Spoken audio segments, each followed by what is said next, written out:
Pagi semuanya. Iya, baik. Hari ini terima kasih Bapak Ibu dulu. Kita SBG sebentar ya Bu ya.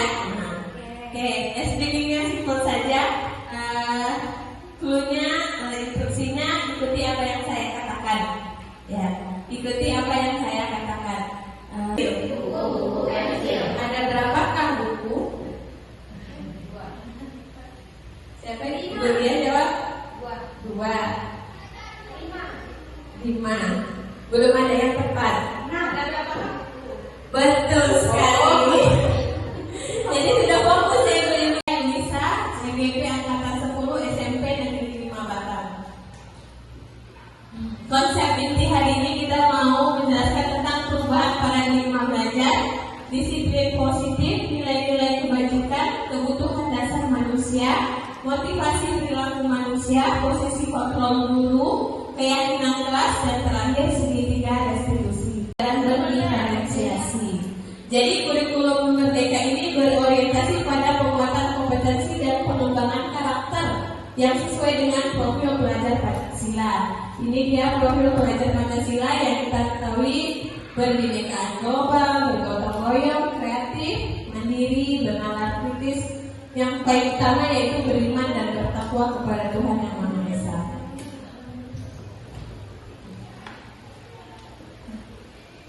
Mengenai paradigma baru berarti kan kita harus mengubah mindset kita, stimulus respon yang ada di diri kita menjadi teori kontrol. Jadi bila Anda berpikir tentang manusia, ubahlah paradigma Anda, skema pemahaman dan penjelasan aspek-aspek tertentu. Ini teori dari Stephen R. Covey. Selanjutnya tentang disiplin positif. Disiplin positif adalah cara penerapan pendisiplinan yang bertujuan untuk menumbuhkan kesadaran kita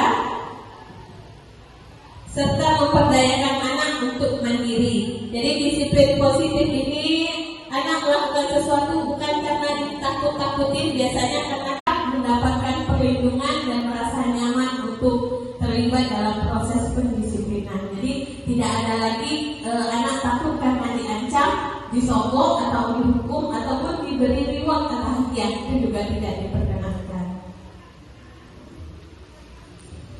Memenuhi satu kebutuhan atau lebih. Kebutuhan dasar kita itu ada 5 kebutuhan untuk bertahan hidup. Contohnya kita butuh makan, sandang, pangan, papan. Selanjutnya kasih sayang dan rasa dihormati. Ketiga kebebasan, keempat kesenangan, kelima pemuasaan. Jadi misalnya anak-anak kita Bu, ada yang misalnya dia suka mengambil makanan temannya, misalnya dia suka mencuri, pasti ada salah satu kebutuhan yang dia tidak dapat, jadi dia berusaha memenuhinya. Inilah dia kebutuhan dasar kita sebagai manusia. Selanjutnya motivasi perilaku manusia ini ada 3. 1 untuk menghindari ketidaknyamanan atau hukuman. Yang kedua mendapatkan imbalan atau penghargaan. Ini motivasi ekstrinsik dari luar, karena ada hukuman dan karena ada imbalan. Yang ketiga untuk menjadi orang yang mereka inginkan dan menghargai diri sendiri sesuai dengan nilai-nilai yang mereka percaya. Ini motivasi intrinsik dari dalam. Kalau terlambat apa seperti itu, ada konsekuensinya. Jadi misalnya dia jadinya tidak bisa mengikuti pelajaran seperti itu. Selanjutnya ada 5 posisi kontrol guru.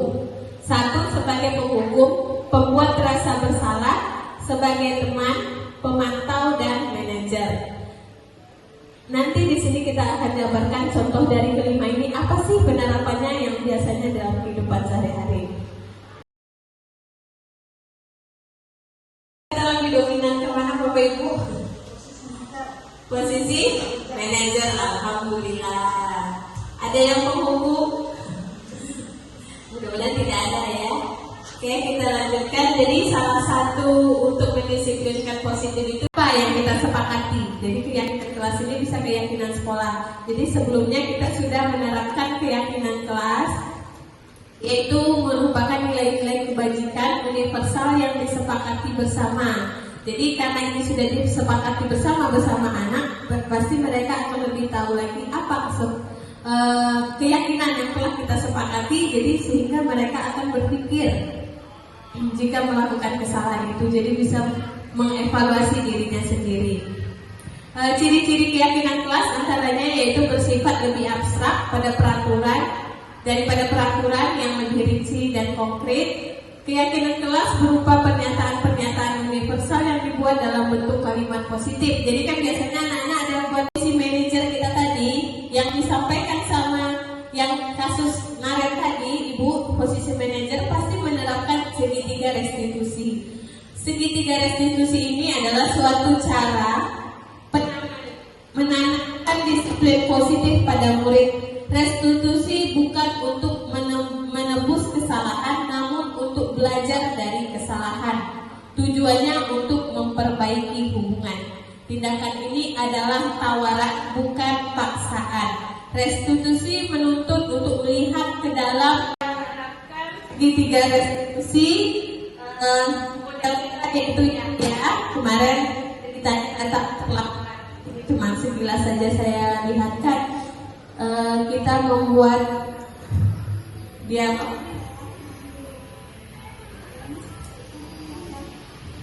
bukan datang terlambat, tidak memakai kopi.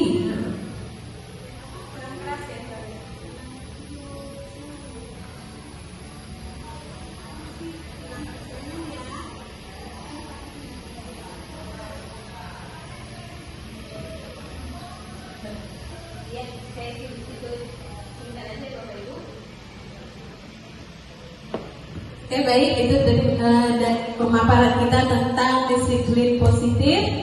Bagi Bapak Ibu yang ingin bertanya, silakan dipersilakan.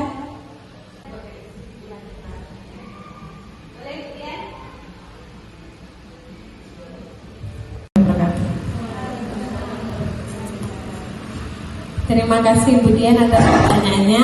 Itu kan motivasi ekstrinsiknya, bukan dari dalam dirinya. Makanya lebih bagus lagi, nah kan mungkin bertahap. Jadi merubah orang itu kita kan butuh proses, tidak bisa langsung. Jadi mungkin kita bisa tahapan sebagai teman dulu, baru nanti posisi manajernya kita menerapkan ini. Dengan cara itu tadi, kita sudah mengenali anak tadi.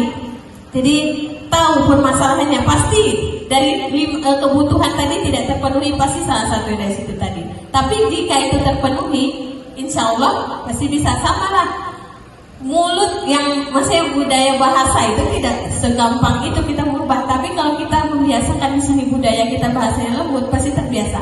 Kayak saya di sini masih belajar, di sana saya kebiasaan manggil anak antum, anak antum seperti itu. Jadi itu kan budaya di sana. Anak yang baru masuk itu dari umum luar, tapi karena kita membiasakan di sana, pertama dari kelas kita buat keyakinan dulu, berbahasa di dalam kelas seperti ini. Jadi setahun 2 tahun kita di sana jadi terbiasa, mungkin itu jadi bertahap itu tadi merubah anak, jadi tidak bisa langsung. Itu sih kalau menurut saya. Jadi ada prosesnya. Begitu lama. Terima kasih atas waktunya. Jadi kesimpulan saya hari ini bahwasanya kita diharapkan bisa memposisikan, kan harapan Ibu ya, praktek lapangannya itu kan biasanya ada tantangannya.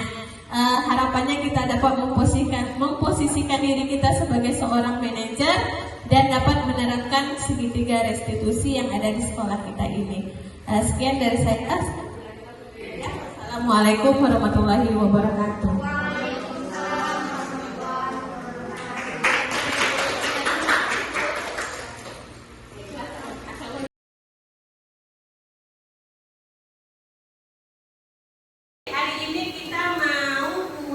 Keyakinan kelas, ya, namanya keyakinan kelas. Apa itu keyakinan kelas?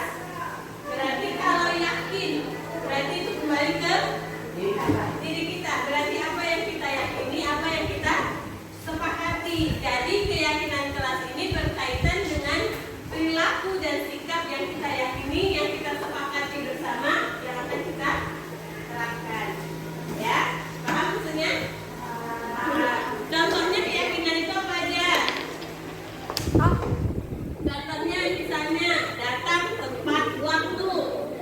kita sepakati dan kita yakini dan orang apa yang kamu yakini nanti kita seleksi lagi ya. Masing-masing satu orang membuat di kertas bikinannya.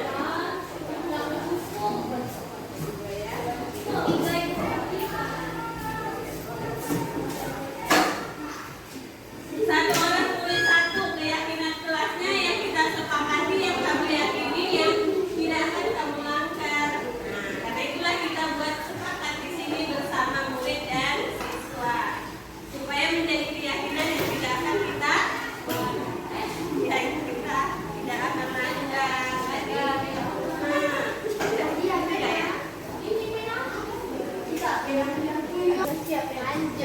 Contohnya tadi datang tepat waktu, mengerjakan PR tepat waktu. Ada lagi? Boleh dari kamu masing-masing, semua orang boleh berpendapat, boleh mengantar PR tepat waktu. Iya betul, bagus. Apa? Ada lagi? Kalau dalam kelas apa yang harus kita sepakati?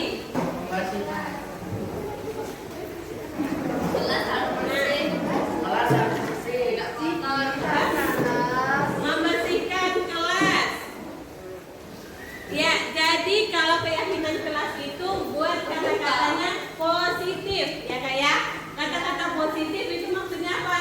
Misalnya ada nih, tidak boleh buang sampah sembarangan. Tidak itu kata-kata positif atau tidak? Tidak. Bukan kan? Nah, berarti ganti kata tidak buang sampah sembarangan. Jadi kita ganti bahasanya jadi apa? Jangan. Tidak